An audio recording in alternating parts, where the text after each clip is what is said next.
Represento las calles de mi tierra, mi bandera, ay, mi bandera, Puerto Rico y todos los latinos, sonamos donde quiera. What's going on, everybody? Welcome, buenas tardes. Welcome to the Sports Jedi Network. We are Latinos. We're wrestling voices. We are here today. We're going to break down the Saturday night's main event, the final tap out, the final event of John Cena's illustrious career. And I have a great panel here. Of course, we are the Latinos with Wrestling Voices. First and foremost, let me throw it off to Chris, PGA. Chris, what up, Chris? We miss seeing you.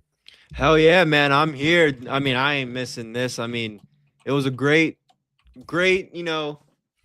atmosphere with all the John Cena stuff. So yeah, I'm happy to be here, talk to you guys about it. A lot of things going on.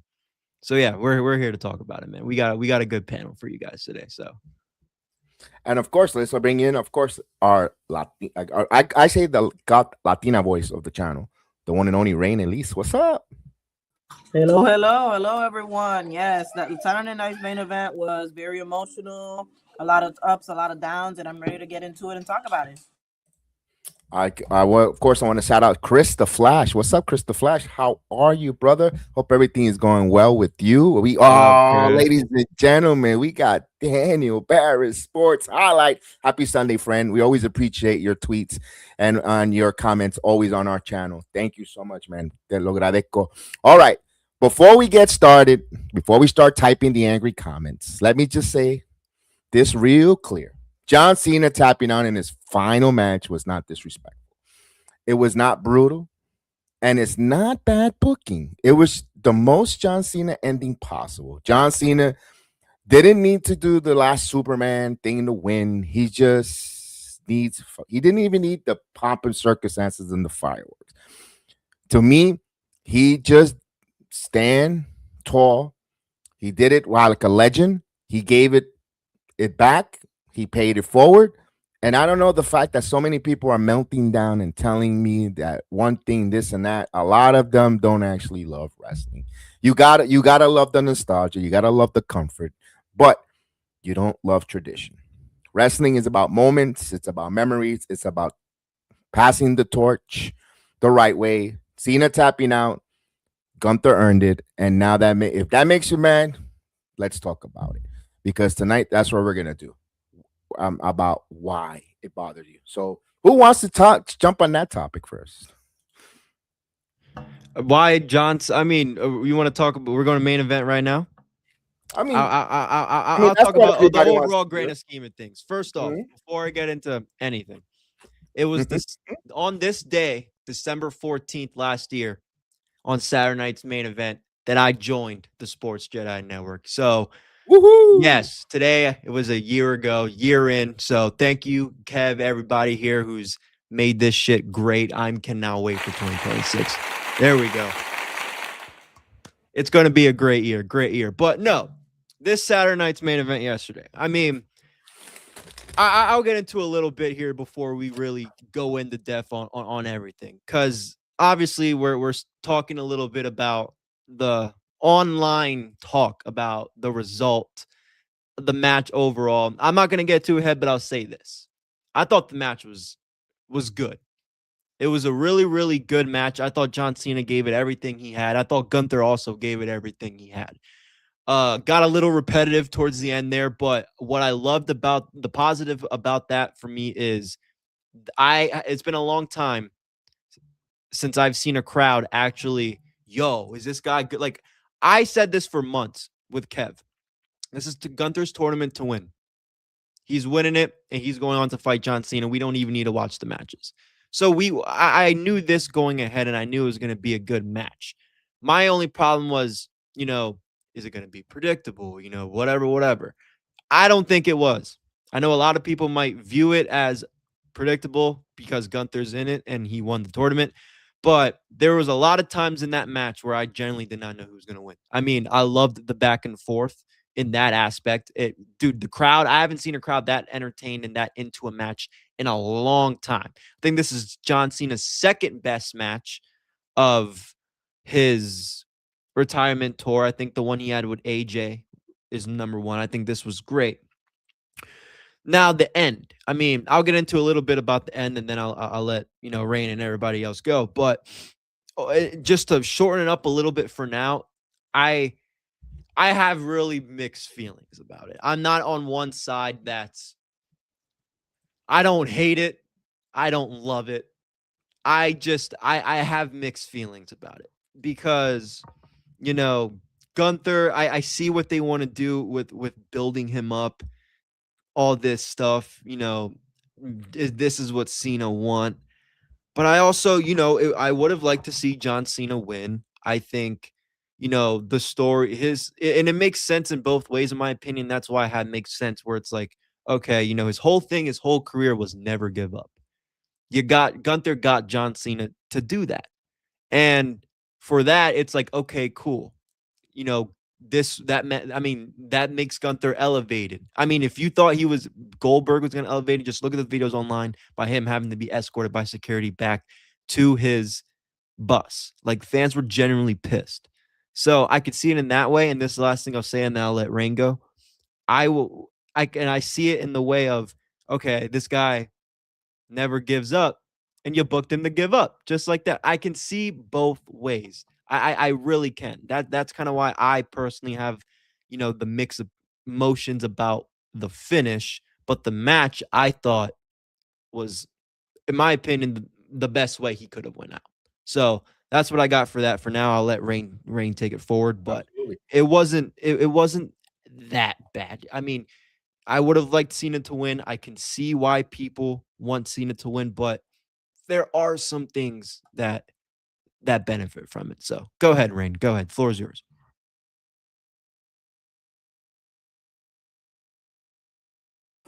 Let's start with I'm not even a John Cena fan.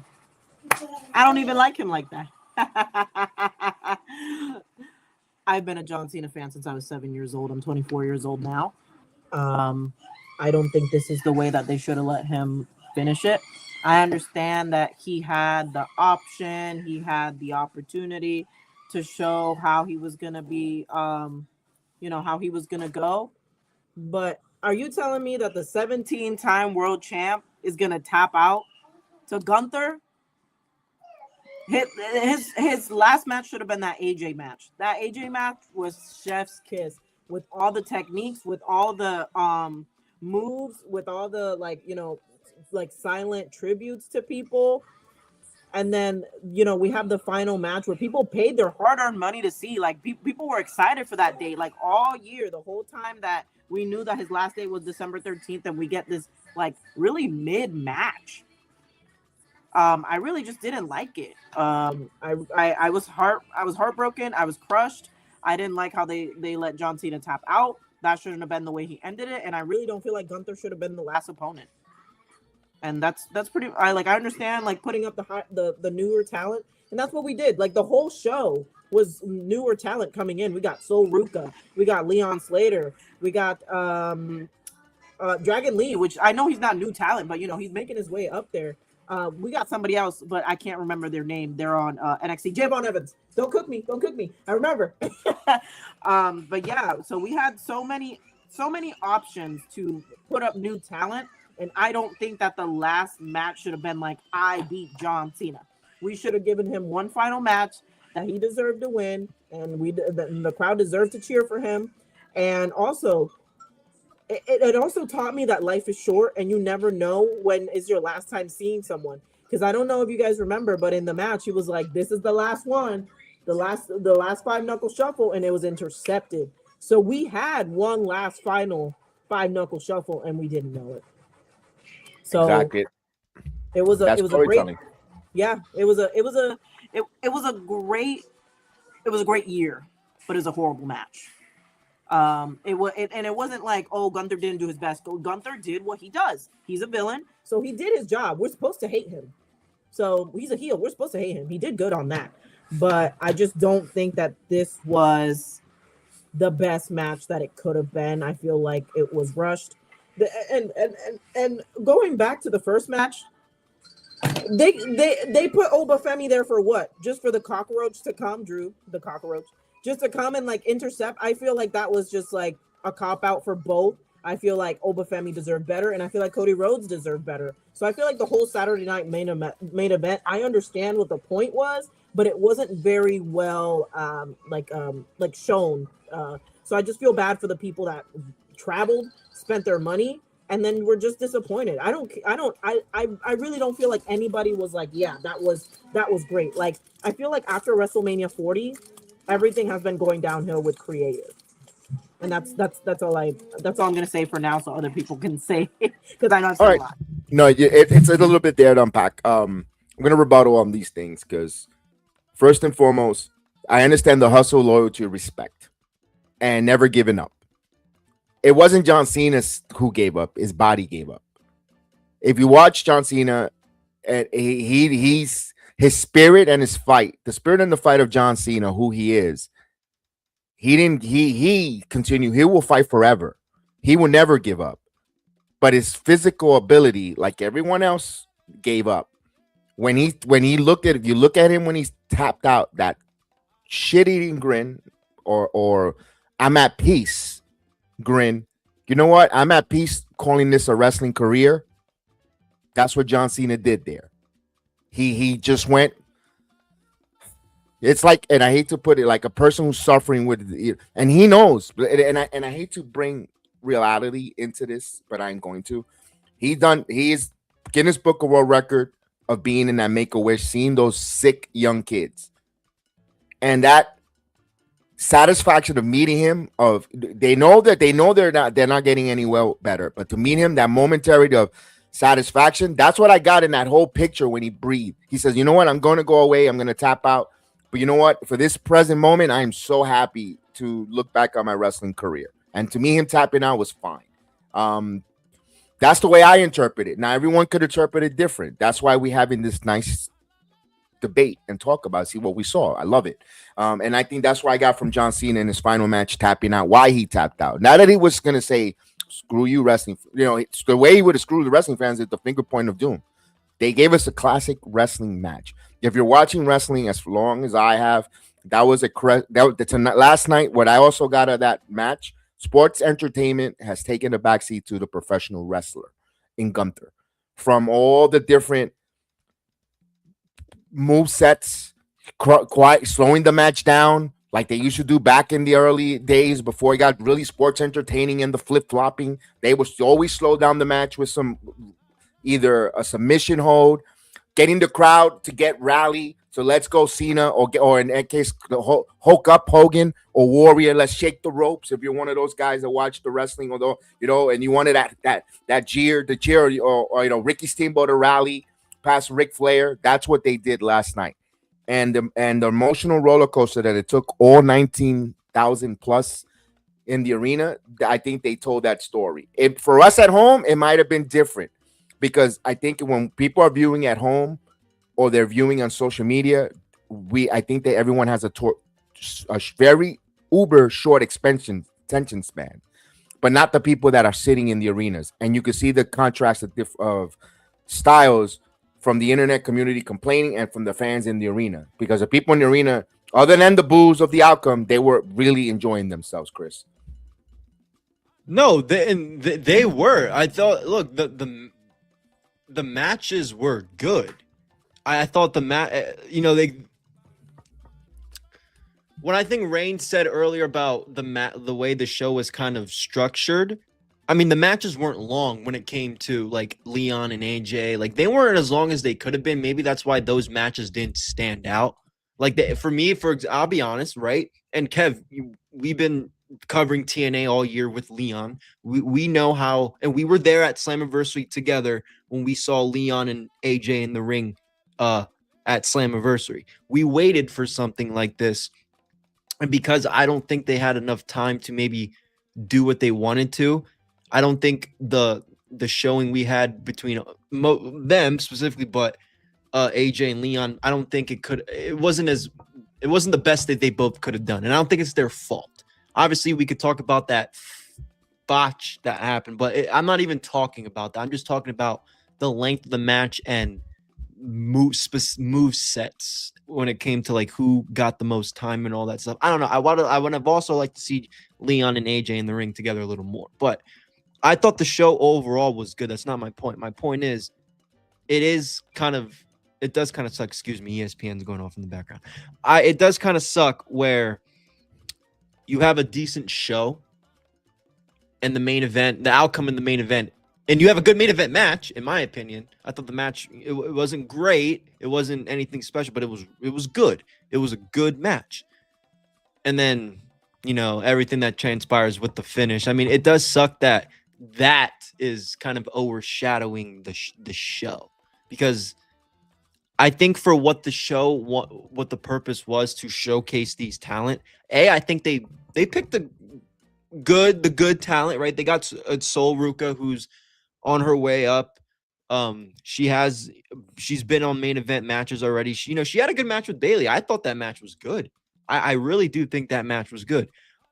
Same thing with Oba. The length is questionable. I could question the finish, and I'll get to that maybe later, but it was a good show, and it is disappointing a little bit that the finish is, because even when you look at, even when he was watching the video of him, where they played the One Republic song, and he's watching it, all that, the fans, I think the energy was really down. I don't think the fans really, I don't know. I heard a lot of shit being chanted during that, and it sucks. It sucks that happened. In terms of the fans going crazy like that, because I don't think John Cena wanted to hear boos when Triple H was in the ring with him on his last match. I don't know. But if the guy called it and wanted him, and listen, I was gonna say that on the watch along, and I should have, but for other reasons, because I didn't want to feel like it was negative, because we had a really negative person in the chat, back and forth, and I didn't want to feel like I'm grabbing that same energy. But during the Gunther and John Cena match, you could hear John calling the spots on the match, and that's something he's done in his career. But last night, I could see that. I could see go for the splash. I saw that there. So John Cena was calling this match from the very, very beginning. So he called for that tap out. Again, to me, I think the boos for Triple H was the WWE fans frustrated all 2025 with the way booking is going. To me, it wasn't that night. I think that was what? We're just going to let you know that the whole year has been crap. This is the last time WWE is going to be live on television until the new year, until that Netflix. So the WWE universe just letting Triple H, this whole year creative was terrible. Yeah. I think that's what that was. And I'm going to go on this one here. And it's going to be a little bit, bear with me. I'm going to try to be quick with it. I'm going to say this from the very beginning. The Elimination Chamber, they say John Cena and Triple H had no plans creatively for John Cena's retirement tour. I call that bullshit. I call it bullshit. If you want to go on your podcast and say that they didn't have any idea, they said it, I think that's when this is where the wrestling community should come out. They love to say lazy booking. To me, that's a lazy excuse, a lazy take. They knew what they wanted to do. But the fucking Rock, Dwayne Johnson, had a lot to do with it, and Travis Scott, why shit went sideways with John Cena's heel turn.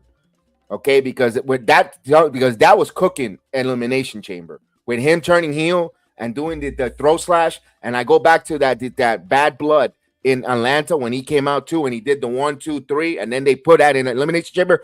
That wasn't coincidence. They knew that something was there. The Rock chose, for some odd reason, I don't know if he's upset that he didn't get his match with Roman Reigns at WrestleMania 40, and he gave it back because you can't get rid of The Rock. He's a board member. I think he screwed the plans there, and I say it again. I think Paul Levesque said, "I'm just going to book things safe because we got to keep making money, or I'm out, and I'm going to raise my hand. What the hell pointing my blood, sweat, and tears if somebody else is going to change it, which I have no repercussions or I can't call them out because they're above me."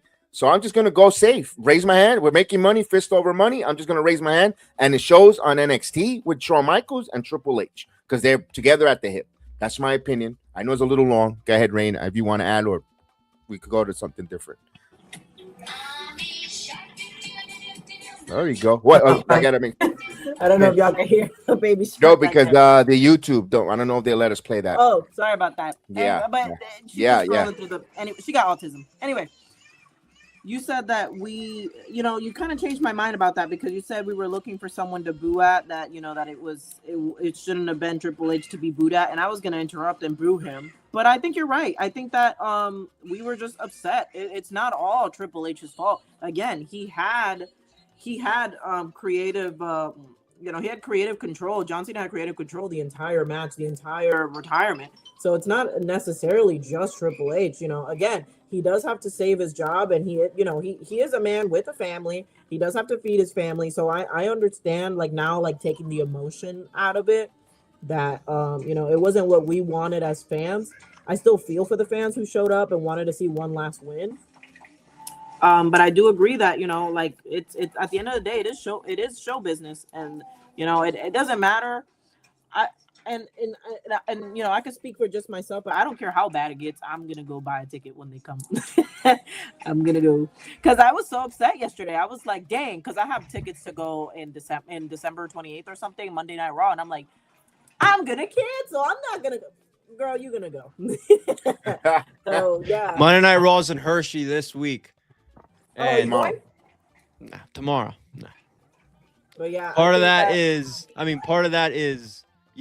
don't like the booking, in my opinion. Not all of it. I don't know. Okay, I don't know. I wanted to see Cena. It's Cena's last one. I don't know. But what if he just goes up and now you missed it? Then I'd be very pissed. But the Steelers exactly. play tomorrow. The Steelers play tomorrow anyway. So that's why I'm going for December, because I'm like, wait, maybe because he lives in Tampa, so it wouldn't hurt. It is in Orlando though, but he lives in Florida. One thing I was gonna say is the best match, in my opinion, was ∞ and Bayley. ∞ cooked. Let's talk about that. Let's talk about that. Let's talk about that match. I know it's not the chronological order. We'll talk a little more John Cena. I think but first, let's get that match. Bayley versus ∞, a hell of a match there on Saturday night's main event, and take it from there. Your thoughts on that, from the presentation and everything. Break it down.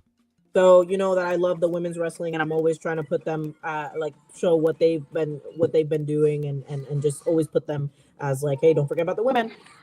She cooked. She absolutely cooked. She doesn't only deserve a spot on the main roster, she deserves a spot on Raw, not SmackDown. Raw. Her athleticism is amazing. The first time I saw her and fell in love with her, which was Saturday night's main event in May, she's just so smooth in the ring, and it made Bayley look like Bayley was an NXT, and she's the veteran, and ∞ was the veteran. So yeah, I don't necessarily know about Zarya joining main roster, and maybe it's just time for them to split so Zarya can grow, but definitely ∞ with that soul snatcher. Just literally the cartwheel on the ropes, she was cooking the whole entire time, and I really think that it's her turn to shine, and I can't wait to see what else she does. I'm very proud. This is my favorite match overall, and I'm glad that there was no interruption between Lyra or Zarya. None of them tried to get in the match. It was a clean match, it was a beautiful match, and it was a very entertaining match from beginning to end. I personally wanted Bayley to win because I love the role model, but it kind of got me thinking damn, Soul's ready and she's cooking, and I might, I'm already a fan, but I might become a fan where I buy her merch and stuff, because you can say, yeah, I like them, but it's different from, yeah, I like them, to, yeah, I'm gonna put on that I like them. Yeah, I'm gonna buy their merch, I'm gonna buy their autograph, I'm gonna show up for them. So yeah, I'm definitely a ∞ fan. All right, Chris, you want to add? Give me your thoughts on that tie, because we've been watching ∞ come in with and seeing Zarya come out with her, and also Lyra Valkyria. Give me your thoughts, and I want. And when I saw that, I have my thoughts as well. Yeah, not too much to add. What Rain said there. I think ∞ had a really good showing. I thought this was I thought that besides obviously what we were really there to watch, match wise, I thought that was probably the match of the night. I think Bayley did a great job again of making ∞ look good, even though she already does. But not too much to add. I think she will be. I could see what you say about Raw, but considering how bad, in my opinion, the SmackDown roster is, I think she should go on SmackDown for a little bit when she gets called up. Same thing with Obafemi. Since we're on the topic of NXT guys getting called up on this card, I think those two would thrive on SmackDown. If you want to bring Zarya up with her, fine. I think the heel turn should happen on NXT TV, selfishly, because we've been invested in this whole damn thing all year. So I would like it to happen on NXT TV, but if that's going to get more eyes on them and that story on the main roster between both, because Zarya, say what you want with her not doing much this year, which she hasn't. At least she hasn't done as much as me and Kev like talked about and expected. But her presentation's good. She looks the part, and I don't think it's crazy if you want to call her up as well. So I want to add really quick. No, go ahead. With her body type, that's the next Raquel Rodriguez. I could see right. her and Raquel going at it, or her and Rhea going at it, but she does need a little bit more character development, because I honestly haven't seen her do anything except, kind of just be so. And the presentation's there. And and I agree. And the presentation's there, just with her entrance alone. Like, she looks like a badass. And I don't think, when you say character development, I agree. I don't think they've done, I would say they have a character for her, and they have done a good job of kind of presenting her, but they haven't done a good job on booking her and like kind of following up with that presentation. For example, I think that heel turn will get her to that position. And I agree, because I know Kev has been saying this for a long time, and I agree. She should not be a fucking babyface. She should not be a fucking babyface. You look at her when she walks out, and she reminds me of Luna Vachon. Kev, and you're from that era. Does she not? It does not, like, from her face paint, her hair. She reminds me of like a Luna. And you're gonna tell me Luna was a baby face? No, she was badass. You were scared of her. That's what Zarya needs, and I hope on the main roster, if they were, do that up there, that could work. But no, the match was good. And Bayley did a good job of, again, making Sol Ruca look better. But I want to just give a little more attention on Sol, because she's gonna be the one that's moving up. We're gonna be fresh. So a lot of people they're gonna be fresh. I think yesterday was kind of a first for some people to see what she could do if you don't watch NXT. So I like it. I liked it. I really did. I agree. When I saw Zarya come out with Sol Ruca, when I saw Lyra come out with Bayley, I go, oh, okay. Oh, we got something here. Now then Sol Ruca's music, and then Zarya comes out, because we watch it. We cover NXT, and I go, okay, good. But then I said, I think I mentioned this in the chat in our watch along. I said, do you think this is the night where something shenanigans wise, where either Zarya or Zarya turns on Sol, or because they did mention about the bipolar issues with Bayley. So I go, is Bayley going to snap on Lyra? But then I go, wait a minute, it's not about storyline, although they're going to sprinkle some storylines into this Saturday night's main event, because they want you to tune in for Monday and so forth. But it's not going to be heavy, because it's about John Cena. It's about celebrating the career of John Cena, so they're not going to overshadow anything. And I'll mention that again several times tonight, because of the tag team that we're going to do next. And when I saw, and look, the finish, I loved it. A lot of people didn't like it. They said it was a little cheesy. They didn't totally make Bayley look totally done with the Snow Snatcher. Bayley got hit with the Snow Snatcher. She rolled out to the ring, and Sol was bringing her back in.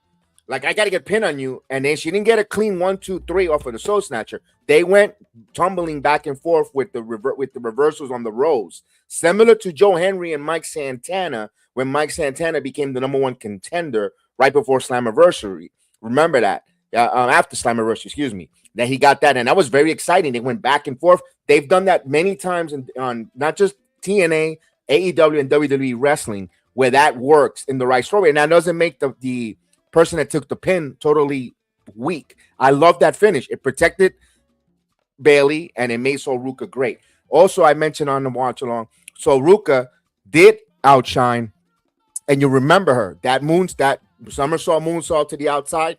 You're like, damn, that girl's athletic. The one thing I wish she will stop, because she's already shown knee injuries, is the moonsault from the outside spot when she goes on the outside on the concrete. I wish she would not tone down on that girl. You are very athletic. We don't need you to be injuries. Her ceiling is very high, but my concerns and doubts for her is staying healthy. She's been injured twice already since coming up. I've been watching this girl's career. I saw the first day she did that Soul Snatcher. I was there in the building live, and it just, whoa, it wowed us all. So that's one thing I have worried. Now, what I think they're going to go here, I think at NXT or even on Monday Night Raw tomorrow. Wouldn't be surprised if a tag team match comes out of this. And then we'll see what happens, storyline progression for it. That's going to bleed to NXT and maybe Monday Night Raw. We'll see where that goes, guys. Kevin, I wanted to add really quick about the injuries because it is true. And this, I was listening to it and on a documentary with Logan Paul, and I think it was Randy Orton that told him, hey, you don't need to show out like that. And that's what ☠Ruka is doing because she wants a spot on the main roster, and we understand. But it's like, ☠Ruka, if you're watching, you don't have to do that all the time. You're going to hurt yourself, and you're going to put your career in danger where we're not going to be able to see you on the main roster for a long period of time because you wanted to show out, which is great that you have that ability, but you need to know when to show that. Kind of like, Ray has gotten so many injuries because he was such a high flyer, but it's like, now look at him. We barely see him, and we want a long-term ☠Ruka. We don't want her to be like a firework where she explodes, has all this great, oh, look at the pretty colors, and then she's gone. We want a long-term ☠Ruka. And look too, and it's gonna be a little contradiction. It might sound like it, but I understand last night you needed to do it because that was the largest crowd that she's ever worked in, 19,000 plus. That's the biggest crowd she's ever going to work in until she gets full-time to a WrestleMania or stadium show. The same thing I say when she had that match at SmackDown. First time on SmackDown teaming up, she did that moonsault when she got hurt. I get it. And I was saying you only make a first impression once. So she wanted to make that first impression to a large audience. I get it for ☠Ruka. But I'm pretty sure that's where this is where I love about WWE's coaching and producers. They'll reel her in and have a conversation to slow it a little bit more. Less is more, and I think actually she's in good hands. That's all I can say for ☠Ruka, and her future is going to be so super bright. And again, and for Bayley, she's becoming that role that not the role, literally the role model, but just that person that you want to follow and have and crave to have a match. I just afraid this is the one thing I'm a little bit afraid of Bayley. I don't need her to be a good hand. I still think there's a lot of meat on the bone for Bayley with storylines and titles. I don't need her to I don't need her to go into the Dolph Ziggler. No disrespect, Ziggler is a great talent, but I don't need her to be a good hands, Chris. No, because we had this conversation. That's what makes Dolph Ziggler so great, and I'm using this comparison because that's literally what I don't want her to be. I feel like Dolph Ziggler, the reason why he eventually, I don't want to say got screwed, but the way he talked on it on Chris Van Vliet made it seem like he got screwed, was because he was too good at his job. And what I mean by that is his job was, okay, for example, let's talk about the people right there now. Let's say, okay, I want to make Oba Femi's my god that I'm going to bring up to the main roster in the next couple months. I want him to, kind of be the starting, a little bit of that face of SmackDown. I'm going to throw him with Dolph Ziggler to see if he could run. That's what the Miz is right now. And I understand Miz is that. Like, I didn't like what we got with Miz and coming out on there. I thought that did not need to take place at all. But I understand that man's frustration. In kayfabe, real life, whatever. I understand because that was so fun though. It was, and I understand it to a point because you had two fucking opportunities, Miz. But I understand it to a point, right? He never had a match with Cena, this and that. Like, I agree though. I hope Bayley doesn't fall into that category because she could eventually end up being like that. And you know what? We're already starting to see it. Yeah. But yesterday was the ultimate proof. Yeah, all in all, but it was good. It was a great match, and also with her workshop that she did here in Orlando, December 3rd to the 6th. We had a lot of our ladies that we have interviewed on our channel participating in Janai Kai and all that. We mentioned it. She does a great job giving back she's giving back to the wrestling community and the woman independent scene, which they have a uphill battle in that alone, and she just gave back to that part of the women's wrestling, phenomenal. But for her in ring, I still think there's a lot of meat on the bones for Bailey. Wouldn't mind her to a women's intercontinental title run later on. You know, in midway or after in the latter part of 2026. We'll see what happens for her. And for Soruka, we know it's only a matter of time before she gets called up. Maybe there's one more feud here. Maybe the feud or a way of breaking away with Zarya, and then she's off to the WWE for the main roster. You know, I would love to see that. Let's see on that there. Let's talk about the tag team match here. Of course, your tag team champions from Monday Night Raw, Dragon Lee and AJ Styles, taking on the two of the youngest, exciting high flyers, up and coming 21-year-olds in Javon Evans and Leon Slater. First and foremost, if those that spent a lot of time talking a lot of caca, nonsense, dirt, either in DMs or publicly bastardizing TNA wrestling, that the partnership was gonna end and they weren't gonna, WWE is not gonna be friendly with TNA, and because they have a new thing. Last night, I don't know how much more cordial, nice, accommodating was WWE to TNA for just Leon Slater with the X Division champion, telling us that AJ Styles was their first X Division champion, talking about TNA, the contributions of TNA wrestling, the future is bright with them. I was so happy as a TNA fan watching that and seeing WWE putting over TNA to the moon. It was so great. I wanted to scream on the watch along. Yeah, we are TNA. That's how proud, you know, to see in all the relationships that we have with TNA in our channel. That was a great moment. The match started off hot. The match was on fire. They displayed everything. Remember, they weren't going to I was with you, Chris. I wanted to see more Leon and AJ Styles, but I get it because it's John Cena's night, and they're going to give him enough time to showcase. They showcase who is Leon Slater.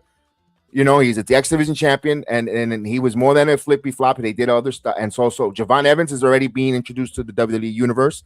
You know, from NXT, and now you saw him on SmackDown twice, and now on Saturday Night's Main Event. Dragon Lee, Rey Mysterio tells him the future of Lucha Libre, and you see him in there, and then the veteran AJ Lee. Look, I think to me that slip up on the rope is a storyline. He used to do that in the independent scene. He did that as he made that a storyline in the independent scene in AJ Styles. If you look at that, and I think that's going to lead to why he's stepping away. Because you're telling me a guy that's catching people in the midair on a hurricane and putting them in the style clash is going to hang it up with that timing, impeccable timing that AJ Styles has? You're going to tell me, why should he walk away? They're going to make this into a storyline. I wouldn't be surprised if JJ on that first night on AMC shows up and he's going to have a program with Leon Slater. I know I want Frankie Kazarian because we've interviewed Kazarian and he told us he wants to that match, but I wouldn't be surprised if AJ and Slater has something going on for TNA television. I'm going to go right to you, Chris. No, I agree. And I would, you know, we would obviously love that. No, but the match, you know, Leon, like I said earlier, I agree. You know, I could say that's fair on why maybe they didn't get as much time to maybe showcase what they do. Because, you know, I think those four guys could really make the building go, whoa, whoa. Like, and I don't think you want to get the energy soaked out right before Cena's match. Fair. But I agree. If they, I like that. If they would to make that into a storyline. But you need to have the match with Leon if that's the case. You can't. I don't want AJ Styles going out on WWE TV or whatever it's and say, you know, okay, like I whatever, and bring that up or whatever, bring that up some way somehow, and not follow up with the match. That would be the only thing for me. I do want to see the match. It's just I'm not sure how likely it is. I hope that wasn't the only time we get to see these guys mix it up, but no, I think it was a good showing again for Javon and Leon. Obviously, we know Dragon Lee, you know, say what you want, but he's, you know, I would consider him an established vet to an extent, right? He's been doing this for a long time. He's knows what he's doing. He's good. So I think those guys did a good job again doing what the show is about and putting the younger guys over. And I thought Javon and Leon, again, they're so dope together. I really enjoy them together. I was so hyped for Leon. Because I like the dude. I like the dude, and you know, he's being showcased in a show that's, I mean, when I tell you everybody was watching this show, I went on Twitch and like the ℜ𝔞𝔦𝔫s of the world, all these people, like they're doing a watch along to this shit. So like he definitely gained some new fans yesterday. So good job. Dragon Lee is only 30 years old. Wow. Okay. I want to add that. I love Leon Slayer. Okay. I love that man. He's great. I've met him. He's awesome. He's humble. He'll talk to everyone. He'll talk to you like he knows you. And you know, I'll remember that for the rest of my life. I have a picture with him. He's great. He's awesome. I can't wait to see him on the main roster, whether that be TNA or NXT or, well, NXT is not main roster, but you know what I mean. SmackDown or Raw, wherever he goes, I know he'll do great. He is right where he's supposed to be right now. But I did like the match. I think it was too short of a match.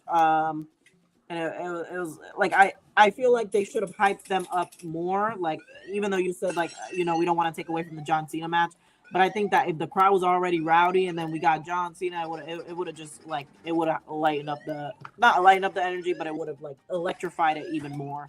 And I know that I keep comparing this to WrestleMania 40, but like the best wrestling matches that I've seen were WrestleMania 40, in my opinion. I think that, and back to John Cena's match, I think that if we would have, and I'm sorry to kind of jump around, but I feel like we should have done kind of like we did with Cody Rhodes, and kind of like what we did with Cody Rhodes, where we had different people from the past kind of show up. John Cena showed up, The Undertaker showed up, The Rock showed up. I wish that was what happened with John Cena's match, where different people from, you know, his career showed up and helped him, and we got a big win. Interesting. I wasn't a fan of everybody from Andre the Giant to Classy Freddy Blassie helping Cody Rhodes win the world title. I was so, you'd see me on my watch along. I think if I would have punched my screen that night because I didn't like it. Oh yeah, no, I didn't like it. But John Cena with that.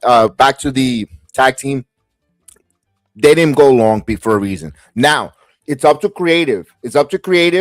When I'm and the powers to be, TNA, Nick Khan, Triple H, Carlos Silva, and Tommy and Hunter over there, and TNA to continue last night's storyline and build and benefit both brands or both brands. I mean WWE, NXT, TNA brands and Raw, because AJ Styles is a Raw competitor. They need to now everyone pick and eat. Well, now you gotta let AJ Styles continue the story with Leon, and vice versa. And you know, they have to allow that. If they do that, this was well worth it. Remember, wrestling doesn't have an off season. Continue the story, and let everyone eat. And that's the way you eat. Chris, your thoughts there? Would you like that to continue? Or do you? I don't think. Let me ask this question better. Do you trust the powers to be to continue the storyline? No, especially if this involves AJ going to TNA, or if this involves anything special like that. I don't trust them to make it happen. Do I want to see it? Of course. Do I trust it? No. I am so 100% with you. I don't trust it because watch AMC. Because watch it happen and they won't even mention. They'll say it. Hey, that was nice, and that's it. I mean, that's what frustrates us because they have a chance. Yes. My question for AMC is it like, and I don't know. Does AMC have its own like channel? Is that what it is, or is it like? Because I know AMC is like a movie thing. So like, is it going to be like a theaters thing where you can go like weekly, or what? So no. Think about. So they're gonna do it. So like, I don't. So like I watch AEW. So like we do. So for what I'm getting out of it, Kev, and maybe you can correct me if I'm wrong, it's one of those things like AMC is a channel on TV, like TBS, and they have their own streaming service, like TNT TBS is HBO Max. So you have a choice on where you want to watch. I personally, I don't like when people say no one watches the shows on Max. I watch the shows on Max. So if you don't maybe have whatever AMC or you're on the road, whatever, you can have, if you have AMC Plus, you can watch kind of like TNA through that way. So it's just like it's a streaming service. They have a streaming service, they have a channel, and you really can watch it either way you want. It's like if TNA was going to go, I'm going to use this as Nickelodeon. You can watch them on Nickelodeon, or you can watch it on the Nickelodeon app, and you'll be able to watch TNA there. And AMC, Walking Dead, Mad Men, Better Call Saul, Breaking Bad. You can watch it if you have cable, regular cable, on the AMC channel, which is normally we're known for American movie classics, but now they're becoming now they want to venture into live sporting and live movies. They want to venture something different. They want to try another avenue of revenue, and they're going to go into wrestling. So that's what they're doing in 2026 with TNA. So basically, it's like, let's say we're watching it on ABC, but now ABC has an app and it's ABC Plus, so you could watch it. And you can watch it either or. You can watch it either on channels, your local ABC affiliate, or you could watch it on streaming on the ABC app. It will be simulcast at the same time. It don't matter which one you want. It's going to be at the same time, or the TNA Plus app, like the way I do it. Like I have Access TV via Direct TV, and I also have the TNA Plus app. Access TV, I got to be stuck with a boatload of commercials. The TNA Plus app, I don't have commercials. They go to break, and they'll play the cheesy music, and we're on a commercial break. But I don't have to see the old lady said, I'm falling and I can't get up. I just got we're in a break, and I'm good with that.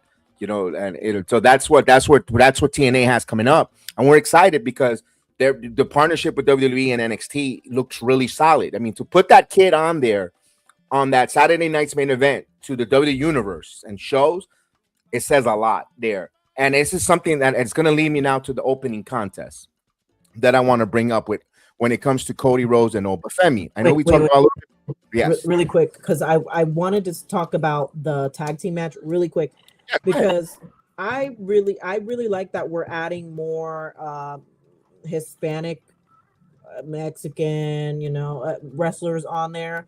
I'm glad that we're not shoving Penta into a tag team.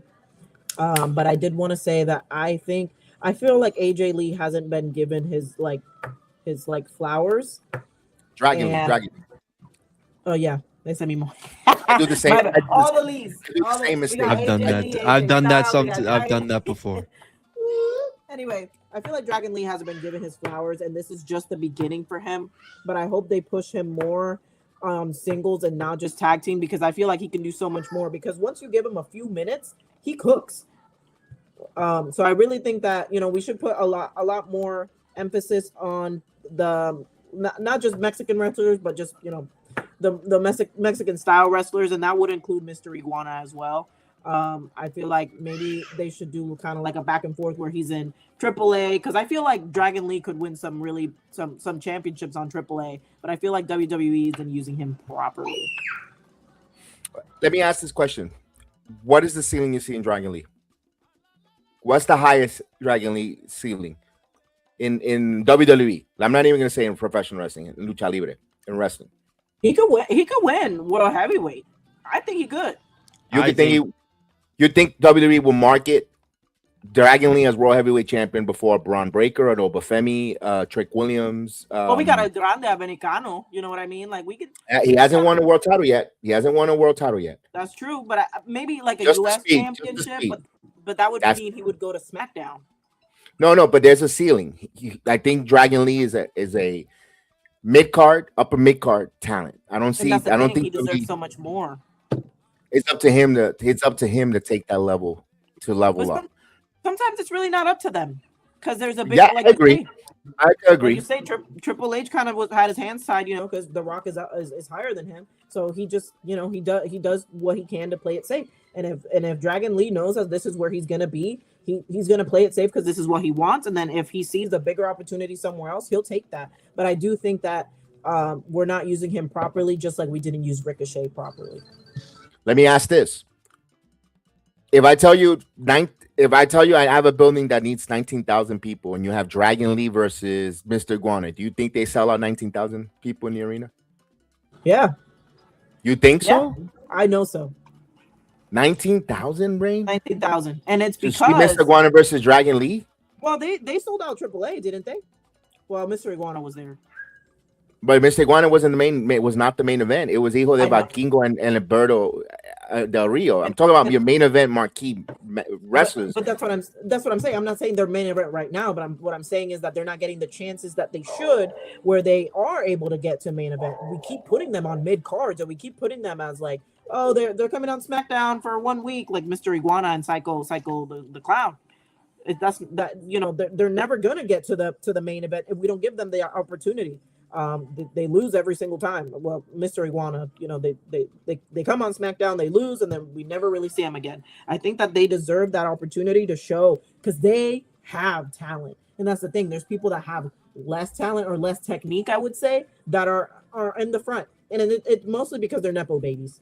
They know they know what proper hands to shake, and that I'm not saying John Cena is not a great wrestler. But he knew which hands to shake because he's a businessman, which is great. We love him. He's a great guy. But there are other people that deserve the spotlight. And that, for example, would be Dragon Lee and Mr. Iguana and other people that actually have. JD McDonough would be another one because they have that actual, they're high flyers. They're fast. They're great. And I really do feel like WWE keeps putting the same people in the picture. And yes, they can make sales, whatever. But I want to see something new. I want to put my money on something new. I don't want to keep putting my money on the same John Cena hat, just a different color. You know what I mean?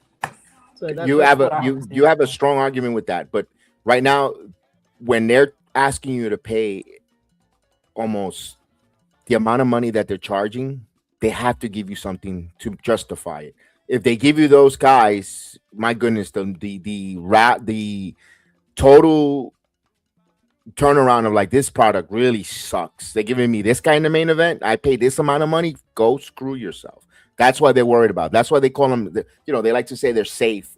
Sesame Street safe. Chris, what are your thoughts on this? Because you're being a little bit quiet there. No, it's a good. I think you guys are both making fair points because Rain, I can see. I do want to see new people in that main event scene. I completely agree with you.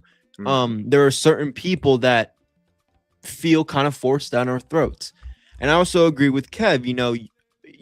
There's just certain people that maybe don't go over well with a big audience, or maybe there's something. What I would say, so you're both of you guys are right in your own ways, in my opinion. I would say this for Dragon Lee: you put him on AAA. If you think you give him a shot on a big program on AAA, whether it's Dominic, whether it's El Grande Americano, whether it's El Hijo de Vikingo, it's whoever it is, put him on a big AAA card. Obviously, could get semi-over, Mexican crowd, whatever. But if there's a reaction and there's something with this guy, keep building it up with the Worlds Collide, then maybe put the Mega Campeon on him, and then maybe implicate that into a big program like you're doing with Dominic and see how that goes. I think there's certain ways you could do Dragon Lee to test him. Yeah, and I agree. That's what I'm saying. I'm not saying right now, but I'm saying he does deserve a chance to get right. No, I agree. That's how I would give him the chance. If I was doing, I'd give him a big program in AAA, see what's going on, maybe have him win the Mega Campeon, and kind of doing what Dom's doing is implicating it on WWE. He's on Monday Night Raw. Look, Dragon Lee is not one of those guys that we don't see him. He's on Monday Night Raw. If he's not on every week, he's on every other week. Whether it's a singles match now, tag team, because he's with AJ chasing those titles. So it's not like they don't. Okay, I don't know what to do with you, kid. I'm just gonna. You're on the bench. No, he's being shown. So he's being jacked. He loses every time. That's what I'm saying. That's that's a problem. That is a problem. I agree.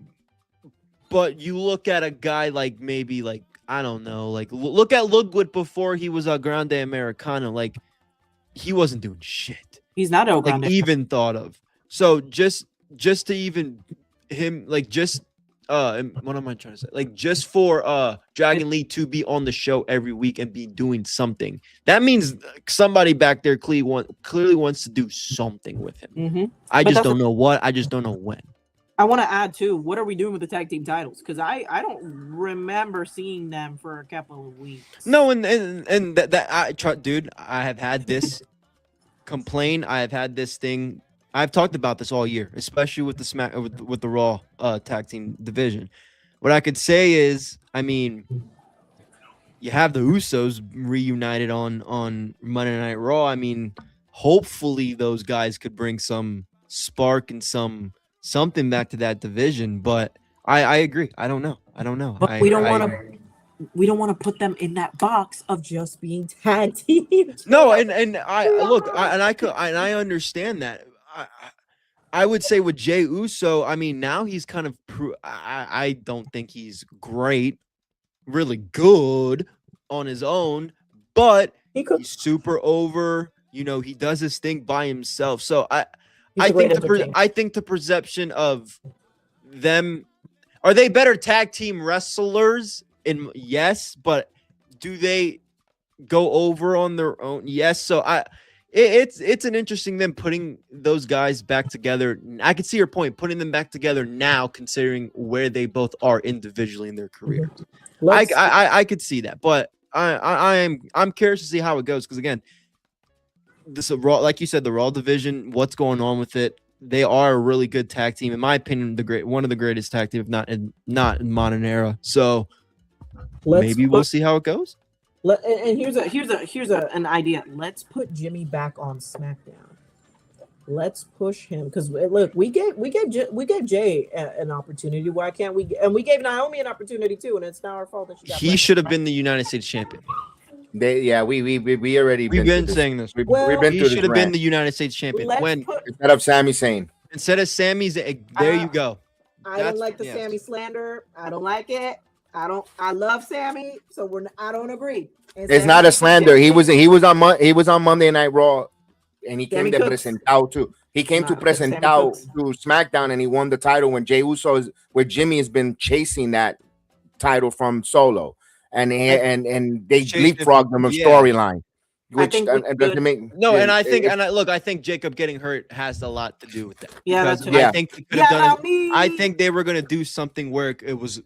You know, I mean, we were seeing Jimmy and Jacob kind of slowly come together because they had the same goal, was taking out the MFTs. But there could have been something there where Jacob gets that US title back from Solo. Then Jimmy's like, I want that. That should be mine. How is everybody in my family getting titles but me? Exactly. Let's not put him down to just United States Championship. He could be face of WWE. That's what I'm saying. We're not giving. I love Cody Rhodes, but I'm tired of Cody. Okay, he's had the titles since WrestleMania 40. We're about to be in WrestleMania 42. I know that Roman Reigns carried, but that was a completely different era where we had COVID and just all these things. Let's give the title to somebody else, and this is why I say Jimmy. We have so much storyline with all like different family members coming in and out that it would be like it could be Jimmy versus Solo, Jimmy versus one of the MFTs. We could still get the old bloodline back. You know what I mean? So I feel like there's a lot we could play around if Jimmy was given a chance at any title. But in my opinion, let's give him a chance at being the face of at least SmackDown. If we don't want to do Raw, we could at least do SmackDown. We'll see on that one. By the way, the Usos take on the New Days tomorrow night on Monday Night Raw from Hershey, Pennsylvania. So that the two most decorative tag teams are going to go at it on Monday Night Raw. And then that should be the tag team part of the Saturday night's main event for Leon, where that goes. And let's go right something. This is where I was going to get to with the Cody Rhodes Obafemi, the opening bout contest. It's 2025 already. Everybody knows about all these different streaming platforms. You know where to find all this. Everybody watches wrestling through clips. Sometimes if they don't have the streaming apps through YouTube or yada yada, people. And if you're on social media like everyone, you're gonna see all the clips and all that. This is something that has to die with 2025. Not everybody knows who these people are from NXT, bully. Fucking bullshit. You know who the hell is Obafemi? You know who the fuck is Ruka? You know who these NXT wrestlers are by names. I'm tired of hearing that bullshit from these people. They don't know who they are because they're on NXT. Nobody. Bullshit. If you know who people are in Ring of Honor when they go to wrestle at AEW, you know who the hell is wrestling in NXT, going to wrestle on the main roster. And I'll give you case in point. When Obafemi came out, the whole 19,000 plus were going, whoo! And that chant was started by John, Movie Mania, and Cleveland at the NXT arena. I want to give them a shout out. I need to stop that bullshit narrative. They don't know who the hell these are. It's gone. They're not someone who just came off. They're not refugees coming off a boat off Ellis Island. They're on NXT. Everybody knows who they are. I don't know if you want to agree or disagree with that. Chris, your thoughts? I mean, you don't have to be familiar with Obafemi. I think there's a difference of knowing who somebody is and maybe I've heard of him more than 2 times. If you haven't seen Obafemi because you don't watch NXT, because look, NXT is not everybody's thing. Rain, you could testify to this. NXT is not everybody's thing.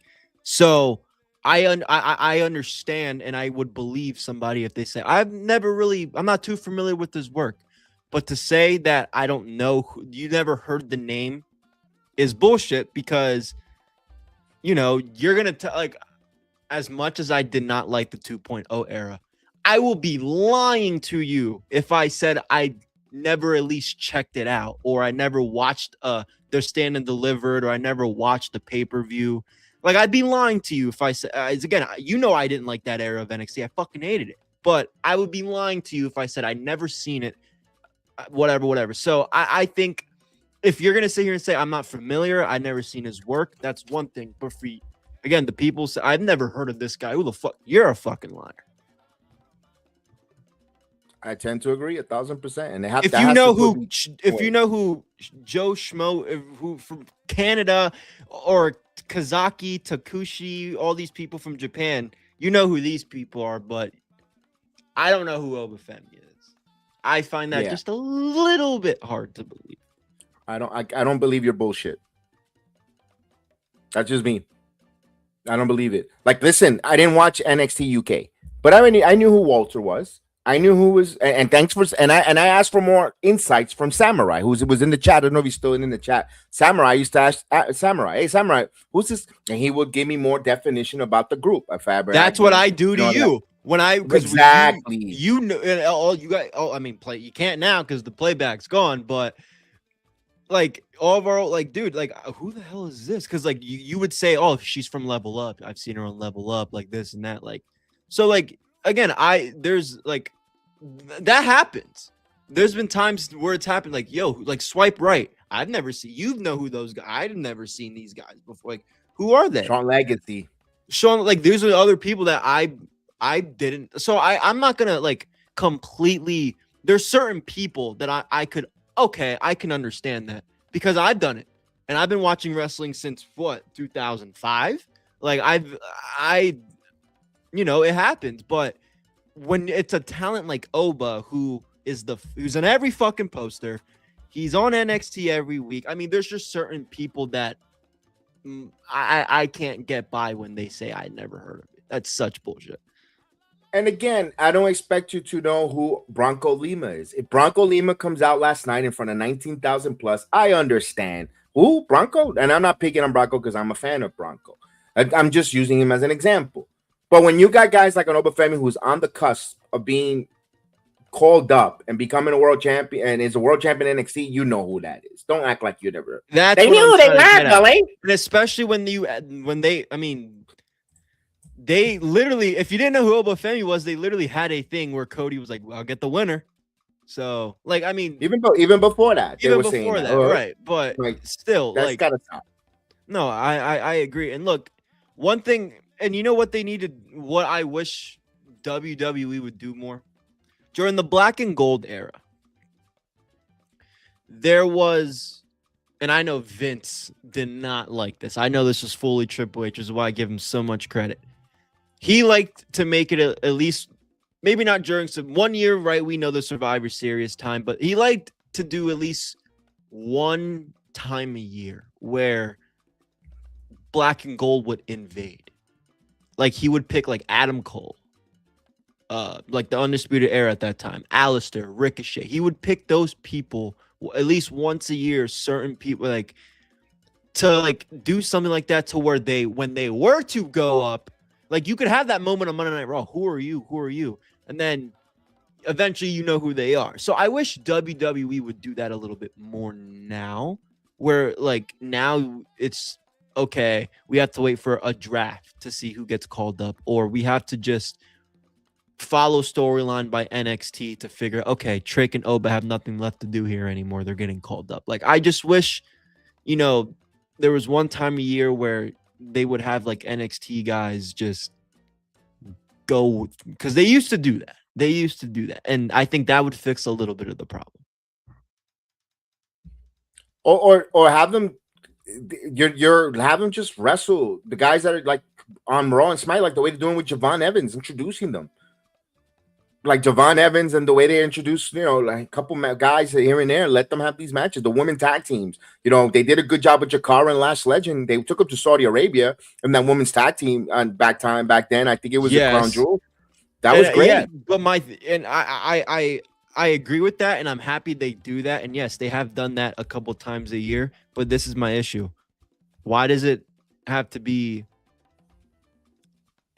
in a, how do I say this? Like, it can, for me, I have multi-woman matches or multi-man matches. That kinda, it's like, I feel like it's always like, okay, like there's a tournament or an open spot left, and then they just throw somebody to showcase. It's never like, and to take the pin, exactly. It never feels like, yo, like the Nexus, bro. Like, I remember NXT when it was a reality show. I watched the very, very first NXT when it was a reality show, and I remember like the Nexus, bro. Like they need something like that. Not, you know what I mean? Because when the Nexus came out, you had no idea who these guys were, and most of them, you know, went to do semi-decent stuff. But I don't know. I just wish there was some way WWE main roster once or twice, not just in John Cena's last tournament or in a women's tournament. Like, it always had to be an implication recently for one of these NXT guys to be in a match. It's never, yo, come out here and genuinely surprise people and like go like attack them and like storyline. Like, I don't know. That's what some of it was like with Adam Cole and Danielson. Like, I don't know. I'm talking too much. Go ahead. Let me ask this to if you could remember, jack my memory. I don't know for the open challenges, how many NXT wrestlers have answered the open challenge? Javon Evans? Anyone else? Javon Evans. No, because remember, we thought Trick could have answered one. Yes. He never did. I mean, Joe Hendry technically is an NXT wrestler, but he hasn't even really done much. And he's somebody you would think would be in the tournament over like Matt Cardona or somebody that, you know, I don't know. That's what I'm saying. Even somebody like Joe Hendry, obviously he was showcased yesterday. But the reason why I asked that, guys, is because I wanted to see if that's a way of bringing. If people complain about the open challenge and they like to say it's a lazy booking and yada yada, but this is a way of bringing an NXT talent up that you have an eye on to get ready. And to be fair, and there is not a lot of handful of men in the NXT division that's really ready for the main roster, other than Oba, Ricky Saints, Trick Williams. And those are the main heavy hitters, are really the ones that are really ready for the main roster. So could it be that's the reason why we're not getting that? I mean, it could be. I personally, I you know, it depends on the open. It depends. I don't mind the open challenge. I don't like it being every week like it is with Ilya. But open challenges are a good way. Look at Sammy. That's how he came up. I know, you know, we got fans of Sammy, so that's how he came up, right? And called open challenge, and it was good. Kevin Owens. I mean, open challenges work with NXT debuts, and we've seen it from the past. So, but like again, like I'm gonna Dark Stake's not a good example because I don't see any of them being a level of the Roman Reigns or Seth or even fucking Moxley Ambrose. But I mean. Think about how NXT wrestlers got called up back then. It was cool. The Nexus coming out of nowhere. Who are these guys? The Shield. Who are these guys? Kevin Owens and Sami Zayn in an open challenge in their hometowns. Like, yo, the call-ups in the black and gold era were awesome. Now it's just, okay, you get drafted here, and then we got nothing to do with you, and then you're released in a couple months. You like the retribution? Oh my God. No, thank you. No, thank you. Let's talk about the match. Obafemi. Salute to Ethan. Yes, straight playback is shut down. Weird now. You can either find it on Rumba. Same concept as the playback. Will be on. Check us out. Sports Jedi Network Rumba. What is this? Let's talk about this match. Obafemi. He looked like he belonged. Standing face to face with Cody Rhodes. Height wise, he was a little bit taller than Cody. Bigger. When Cody drops down for that disaster punch, Obafemi grabbed him by the neck. I was like, ooh, this man is not playing. You know, the match all in all was good.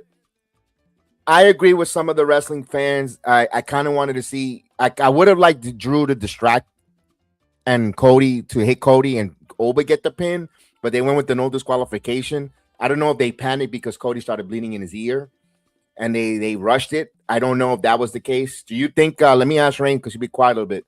Do you think that was audible that they went for the disqualification because of the blood? Honestly, that match was not even like the whole match was ruined when Drew came in, so I don't really have any opinions. Like it was just a bad match. It wasn't it was a good match until Drew came in. I don't like the storytelling on that. I don't think it should have been DQ. There's so many other matches that there should have been a DQ and there wasn't a DQ.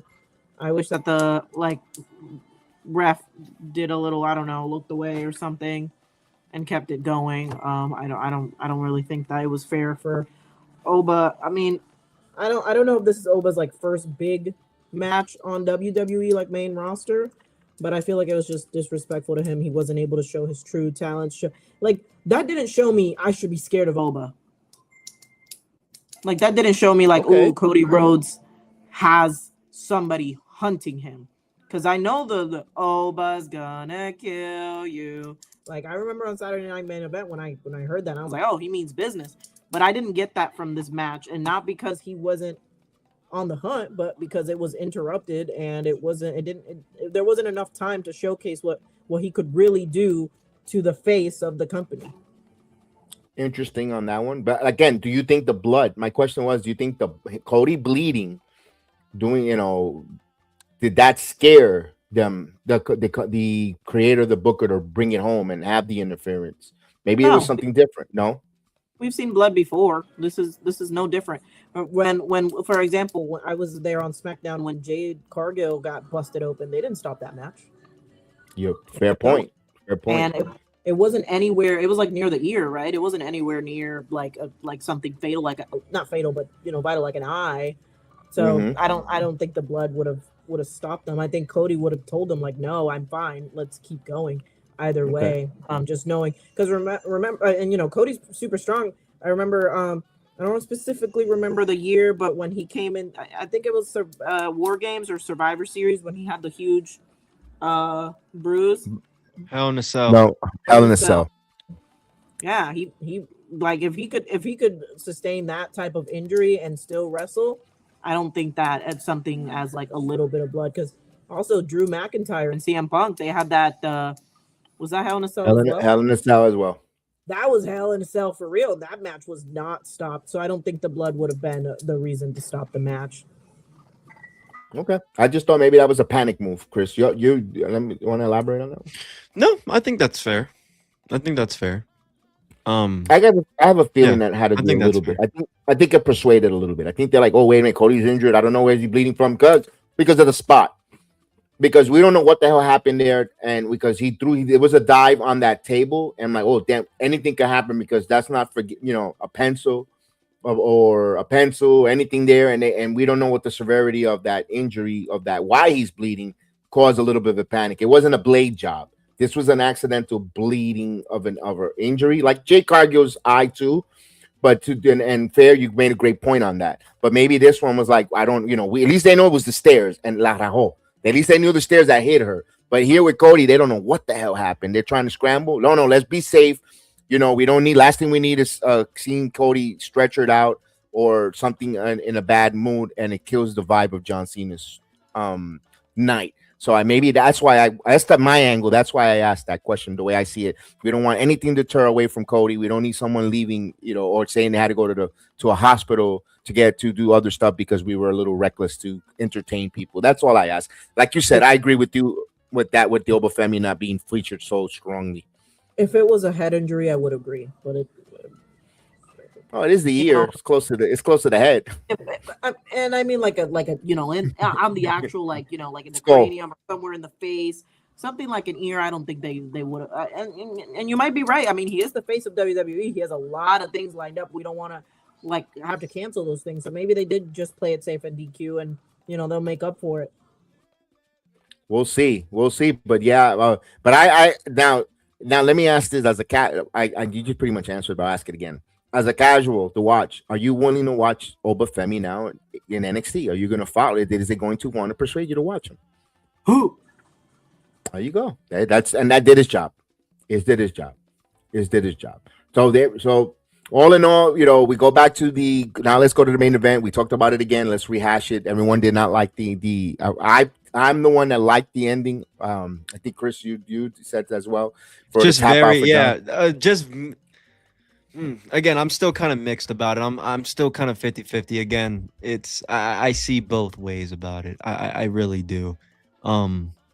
Overall, I don't look. 20 years isn't gonna. This last year, whether you could debate whether you liked it or not, that's a debate for another day. If you like the finish, I mean, it's not going to hurt John Cena for everything he's done in 20 years. Again, I can look at it. You want to send this guy Gunther. You want to build him up. I understand, but at the same time, it, like Rain said earlier, people in the arena. I feel for them. I think they have every right to feel upset.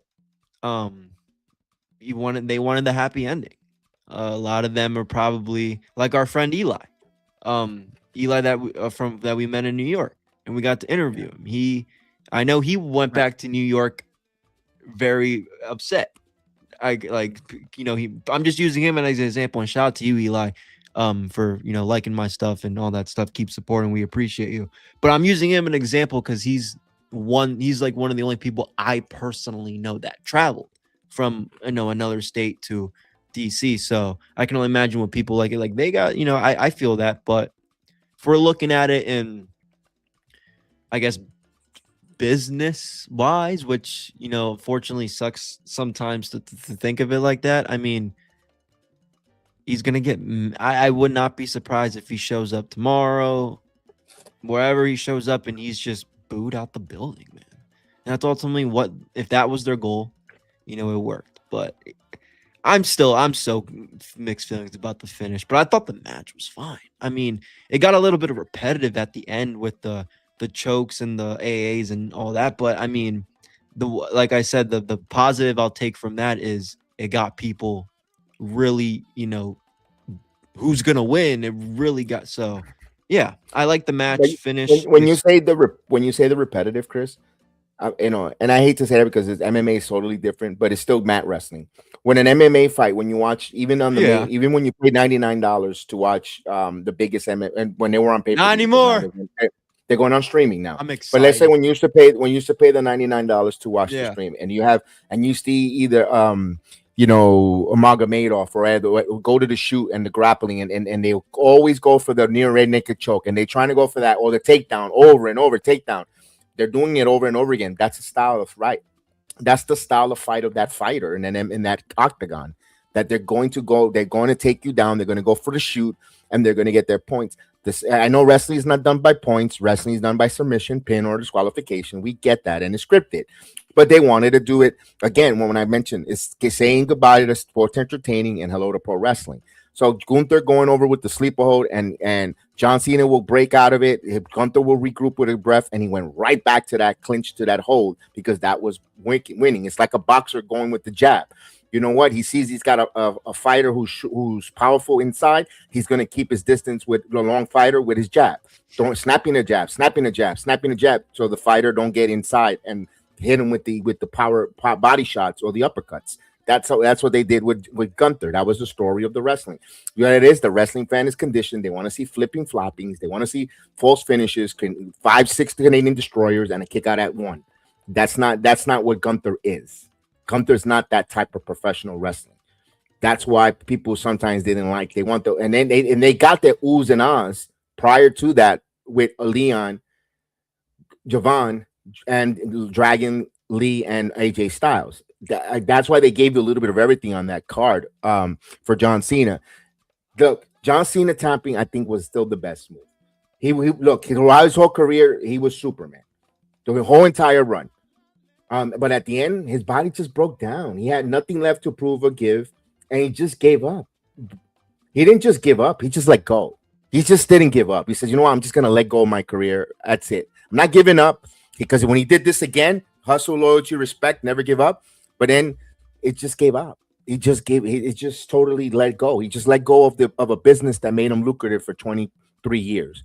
It's time for him to go. That's the way I feel it. By him saying it's time for me to go. I'm tapping out of the wrestling business, not of the hustle, loyalty, respect. I'm tapping out as a professional wrestler. When he gave you that smile, to me, I go, thank you. You know, I always will give you my best, my hustle, my loyalty, respect. But as a professional wrestler, I'm tapping out. Thank you. To this guy right here, who's going to, we're in the gun. I think we're going to usher in now the Gunther era. I hate to say that. It's the Gunther era, because Gunther has not captured the Undisputed World title.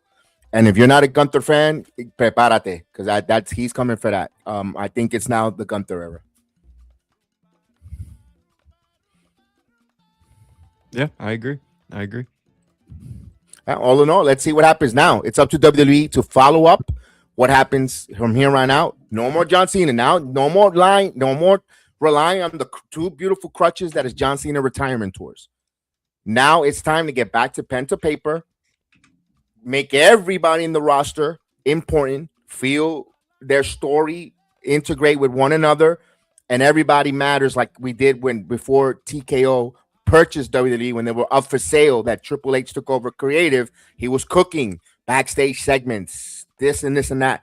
We need that back again. We need him to start getting in there and put on his cooking utensils and start cooking and making out some Michelin-Star storylines for the WWE fans here in 2026. You had a little bit of a pass because you were serving up preheated food like John Cena's retirement tour and all that other stuff. Okay, that's gone now. Now get back in there and start cooking from scratch. And I think I have a little bit of confidence. I think he'll turn it around in 2026. I don't know about you guys. So we also have another retirement tour that hasn't been officially announced, but AJ Styles is retiring. So we're gonna have another retirement tour. So we just, I always said that if I became a Gunther fan, I would just stop watching. But let's see, maybe. Bota eso, throw that shirt away. Throw it away. I've been a fan of him for a long time. But yeah. I mean, Gunther and Braun Breaker. That's why I like about it. And I don't know if he's just like not nice person, but I remember like seeing and this could have just been him in character. And again, that's why I'm like, I don't know if I like this guy or not. But somebody traveled so far to see him, and he was like, "Why would you do that?" So I don't know if he was definitely in character. So I was like, "Oh, I don't like that." So yeah. So I just gotta see more, because the thing is, there's so much to see about John Cena. Shout out to John Cena, 650 Make-A-Wishes. There was so many good things that we saw about John Cena, which is why we saw him as such a good person. Cody Rhodes as well. He any child that he sees with a disability or anything like that, or any kid, period, he'll go and like give him a second of his time.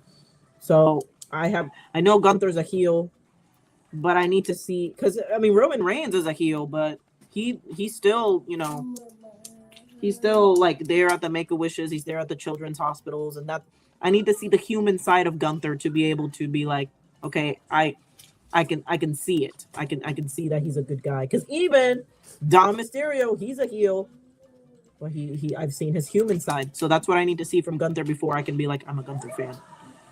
Dominic is a prick outside of wrestling. When you see him on the streets, he is very that trust me, he's a prick. I mean, not like vicious, but he's nice to people, yes, at times, but he stays in character a lot outside. Don't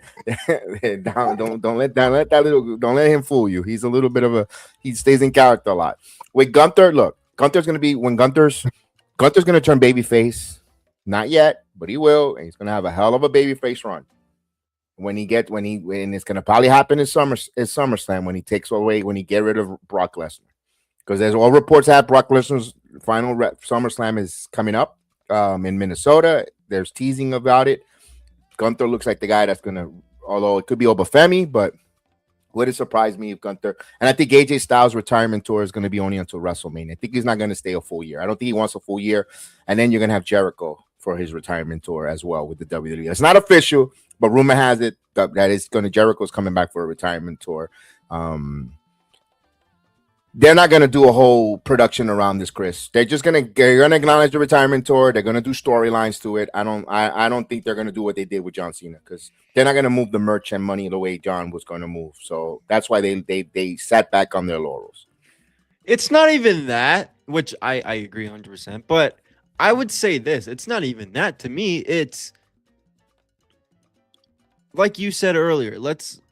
You had a whole year to focus on one person, and look, everybody, it's not a secret. I don't need to tell you guys how much I love AJ Styles. Okay, everybody knows how much. Kev knows how much I love AJ Styles. He saw it, my reaction in person.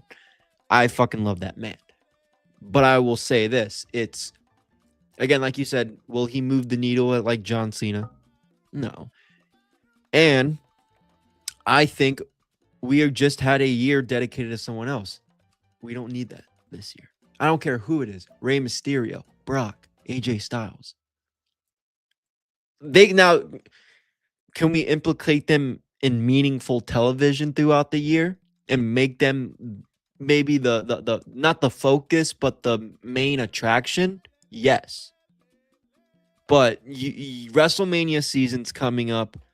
You're not going to focus on WrestleMania season. That's why WrestleMania season was a little let down to a lot of people. They focused a little bit more on that, and even that was a lot of people are saying one of the worst main events. So that's why I don't think we should have a full year retirement tour, because there's a lot of, you're gonna get distracted by a lot of stuff, and we don't want that. We don't need people criticizing retirement tours. Like, dude, this retirement tour is going to be talked about for a long time.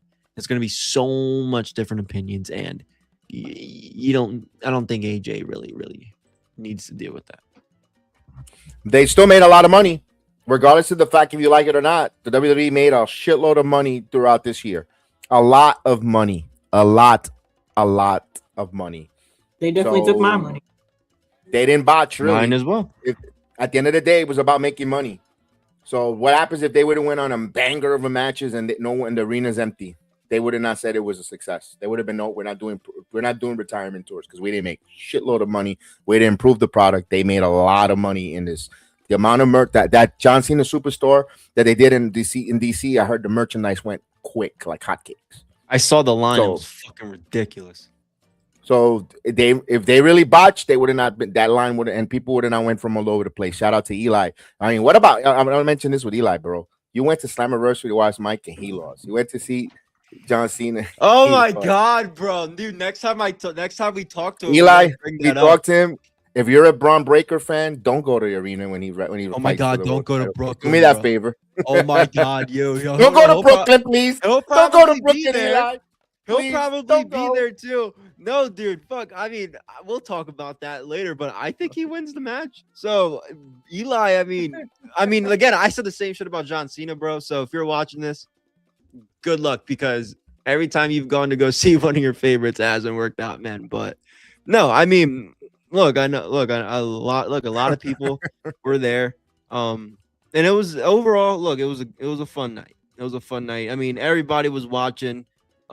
Even, dude, my family was watching. My fucking grandpa was watching it. Like, my girlfriend's parents were watching it. Like, everybody was watching it. So I think a lot of people enjoyed it. Finish is going to be talked about for a while, but it is what it is. I think overall it wasn't Like some people are saying the worst send off in wrestling history. No, it wasn't. We just had Bill Goldberg a couple months ago. That's all I'm gonna say. That's all I got. He had a good Goldberg was so again, ass.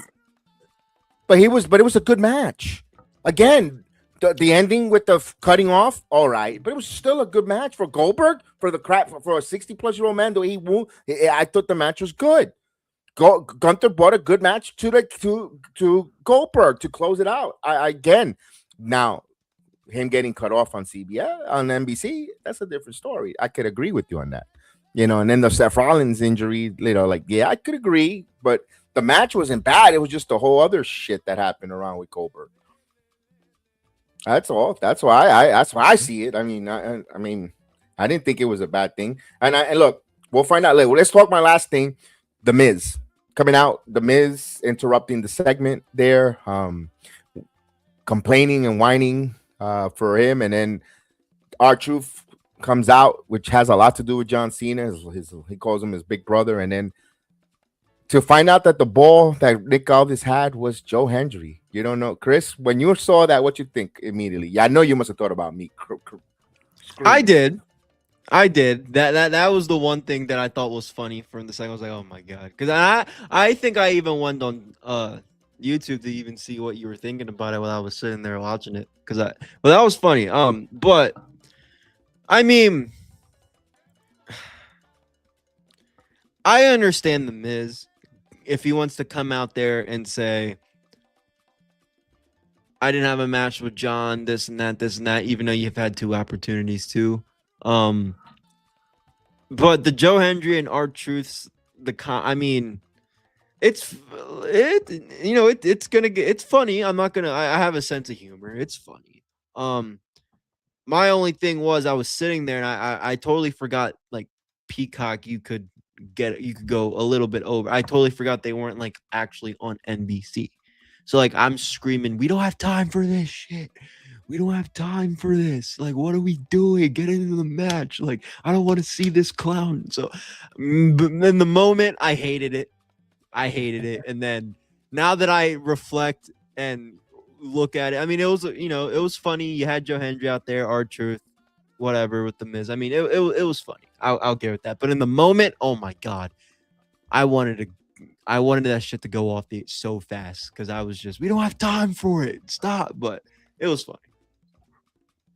I loved it when Joe Henry say his name. He's still over. You hear the people going crazy.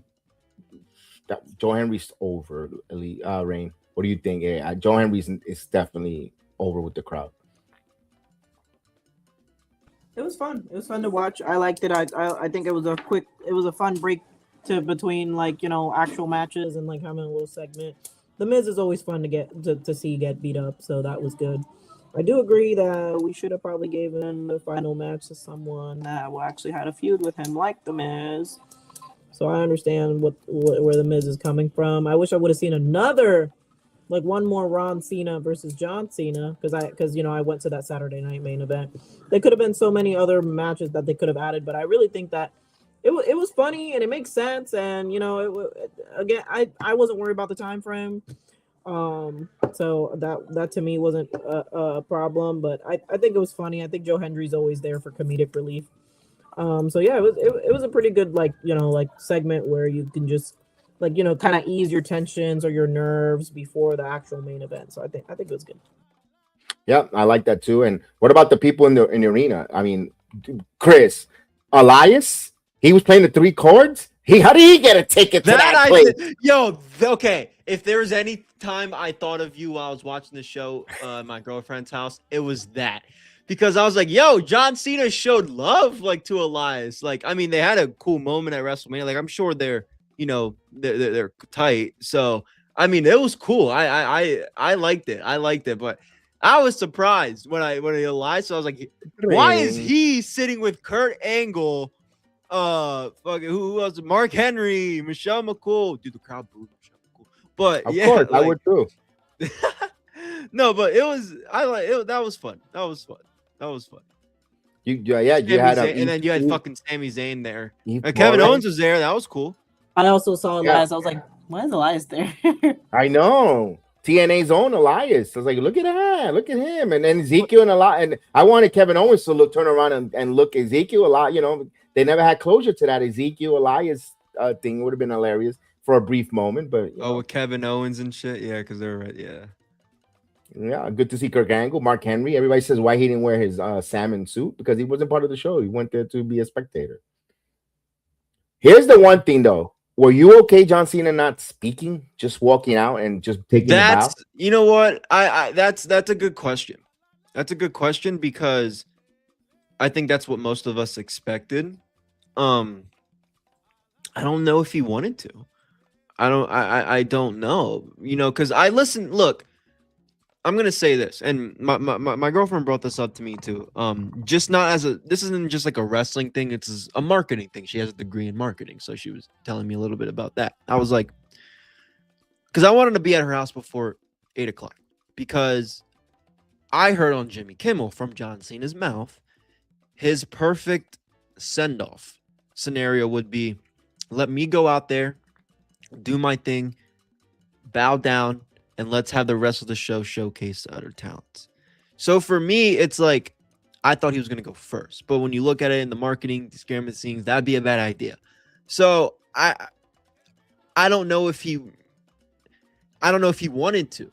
Like, that's my thing. I don't know if he wanted to give a speech. But, I mean, the video was really cool. I mean, it was, you know, I didn't tear up at all once yesterday. But if I almost did, it was when that video started playing. And, you know, that itself is like, I mean, that's cool. I mean, that they gave us something, right? They didn't just go off the air with him losing, him bowing. I thought his body language was look, I might be crazy or whatever, but I thought like when he was holding the titles, I was like, is he okay? Like, well, like I don't know if it's like not hitting him. I don't know what emotion he's feeling right now, but like he didn't look like. He's kind of looked like, can I get out? Like, he wanted to leave. He wanted to leave. That's why I thought he was gonna go first. So like, I don't know if he, like, that's what I'm saying when I say like I don't know if he wanted to. I don't know if he wanted to give a speech. I genuinely don't know. I think he's been done for a while, where he was like, I don't want to lift no titles. These aren't even my titles. Right, exactly. And I know you guys were watching it together, and I even looked. My girlfriend noticed it too. He was like, he looks like, is he mad? I was like, I don't know. The match went fine, and there wasn't like a botch. Like there wasn't like, it didn't look like there was miscommunication. Like, and I just, again, I don't know if because I heard him what he said on the Jimmy Kimmel, and it's complete. What he said on Jimmy Kimmel, like what he wanted to happen, the complete opposite happened. So I don't know what he was feeling in that moment yesterday. I don't know, because he didn't look that emotional during the video until Vinny came on the screen. Ironically, he got a little emotional when he saw Vince, bro. I was like, but yeah, bro, I was like, yeah, he wasn't saying anything at all. He was just like, and then he saw Vince, he was like. And that's, but anyway, my point is, I just don't know if he wanted. I don't think he wanted to give us. I think he wanted to have the match, wave, and leave, and had the rest of the show showcase. And they said, and even my girlfriend said it too. She was like, Christian, that's a bad idea, because I know people travel. She was like, yeah, because she was like, I know people travel and they are at this show right now for John Cena, and I understand, you know, whoever else is wrestling, whatever, but you put John Cena first on that card, and like, you know that, like, she was like, you should know this too, like the crowd, like, exactly, and she said they'll leave. I didn't want to say that because, you know, you pay money to go, whatever, but let's be honest, that's why people are there. I mean, if they leave, that's fine. They're not gonna get a refund for their ticket, right? And then at the end of the day, they saw what they paid to see. Yeah. So that's why it was a bad idea for him to open the show, just marketing wise. But honestly, I maybe if you, I don't know, bro. I don't know. I don't know. I don't want to sit here and say you should have opened the show because we would have got more time, this and that. But it's like, you are really sucking the energy out of that crowd. They were sucking the energy the entire time, and the thing that was supposed to be like the up, because for the first match, we wanted Leon Slater to win. They didn't win. We got Oba, Luka you to mean? win. Oh, go ahead. You said Oba, not Leon. Leon's with the tag team. Yeah, my bad. I forgot about. I know. That was the main match. I mean, the beginning. So we got that DQ, right? And then we got the tag team, and we're kind of rooting for the underdogs here for the tag team. They didn't win. And then we got ☕Ruka, which I'm sure that's WWE stage, not NXT. So I'm pretty sure more people were rooting for Bayley. She didn't win, and then we're like, all right, let's like bring it home and get John Cena, his final win, and then we didn't get that either. So it didn't even. I think the crowd was like kind of hoping for like a good ending, and like if he would have went first, it wouldn't have been good either way because I mean he lost, and then the way the card would have been. And if they had Cody Rhodes. If they had Cody, but I mean, still Cody Rhodes was there. If they had Cody Rhodes at the end with that DQ, they would have been even more pissed off. So the best way they could have put it is, plus it kind of gave Cena more time to or people more time to say goodbye and like take it in that he actually is gone, because I feel like if he would have went first, people would have been more distracted about him like retiring, that they wouldn't have been paying attention to the rest of the matches. And this is again, now you could tell who the hell on X is a copy and paster who claims they have insights, that they wrestling insights WWE is reporting, because they saw that Jimmy Kimmel and they started going on X saying they're going to open the show because they're going to give them as much time as possible. You've been exposed, frauds, and you know who you are. You can hide behind your .coms or your .nets. You were exposed. WWE got you because they threw that out there and you went running with it, saying that they were going to open the cards first. In no sense or form. And I like that Bully Ray actually debunked that. He says, I'll play the game. I'll play the game if they're going to start it off first, if they go first. And he said, why not? Why you don't go first? But he entertained it because a lot of people were copy and pasting. It got a lot more traction with the copy and pasting that I was going to open the show. That was no way in hell you're going to open the show with that. I never believed it. I heard Jimmy Kimmel say that. I heard him say it on Jimmy Kimmel before I saw any of the clowns. That's where they got it from. Yeah, exactly. That's how you know who's who in the community, who copy and paste. That's how you know. There's a lot of them. Do they know a few nuggets here and there? Yeah, of course, but not everything. And for this here, they kept it tight to the best. How would they were really gonna leak that out? The Meltzer was going with it, and he was calling it like his $14.99. Come on, ladies and gentlemen, come on, really, come on. I listen. I got I have green beans that will grow you a beanstalk. At the top of the beanstalk, you're gonna find a lot of gold. You want to buy it? I'll give you my PayPal and all my information. I'll send it to you in the mail.